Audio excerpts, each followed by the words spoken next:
Hi, this is the Professional Amateur Hour coming to you with another review. This week, I checked out Ouija Shark 2, also known as Ouija Shark versus Tarot Gator.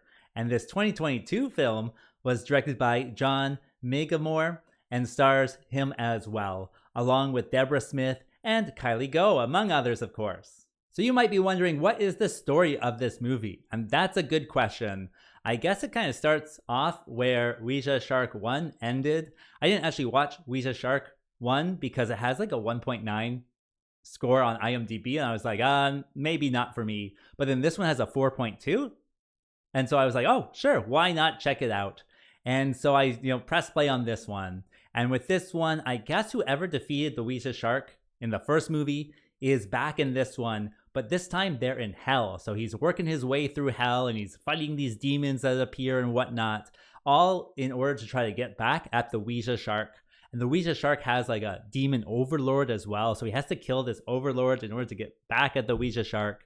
And then in the real world, the guy's wife is trying to figure out a way to bring him back out of hell, because I guess he had like a spell done to him before he went to hell, so he's actually kind of not dead in hell. They can actually bring him back.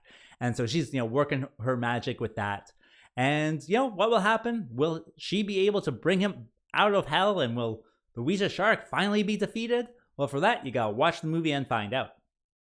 All right, so let's discuss this movie. Well, with this one, I gotta say this movie is just like fun all over. Like everything in hell, I just thought was a lot of fun. It's all, green screen stuff and CGI, of course, but ultimately, like, the hell scenes are what you're there for, and it's a large portion of the movie as well. And then in hell, there's just these fun things that happen, like the Ouija Shark is in hell as well, and so he's flying around and he's eating like bikini babes and stuff, but the bikini babes keep like respawning in hell, and so they keep getting eaten and stuff, and that's just, lots of fun. And then the main character, I guess he's like a wizard or something, and so he has magic, and it's just, so much fun. Like the first time you see it, you're like, oh my goodness, there's magic in this one.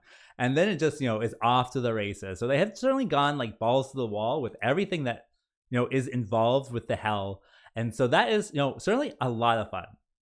And that brings me to what doesn't work with this one. Well, it's terribly corny. It's a low budget one, kind of like a Mark Polonia movie, but not as bad. I would say it's, 1 degree up from Mark Polonia movie. So that certainly is, watchable in that sense. I kind of thought, watching it, like, is this made as a joke? Like the whole thing is just like one kind of big joke, I would say. I didn't watch the first one, but the first one is them running around in woods and stuff like that. So this one's just all in hell. So it's just like, what could we do just to make it pure fun? And they kind of found it. It's just, all very kind of corny that way.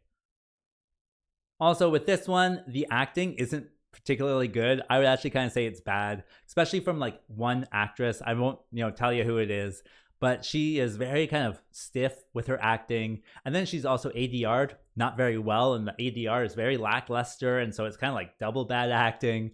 And that is certainly, something to look past. But no one does a particularly good job with that. I would say it's also because of the dialogue as well. It's kind of very stiff dialogue, and so combine that with the low budget and, the puppet sharks flying around. It is kind of, a very kind of cheesy and corny, low budget movie, kind of like a Mark Polonia movie, if you kind of know who that is. I would say it's, a step above Mark Polonia. It certainly has a higher degree of production, but, it works for like more of an ironic watch, I would say. Like if you're just looking to have some fun with something super corny, yeah, this is, I would say, a pretty good bet. As for a recommendation, well, if you like bad movies, this one certainly is bad enough to watch.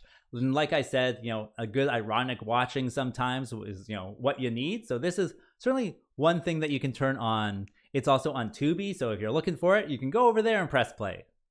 And as for a rating, well, I'm going to give it the 3.4 because it was kind of hilariously bad. I did find myself just chuckling at it, most of the time. And with that being said, I think that's all I wanted to say. So like and subscribe, and I'll see you next time. Peace out.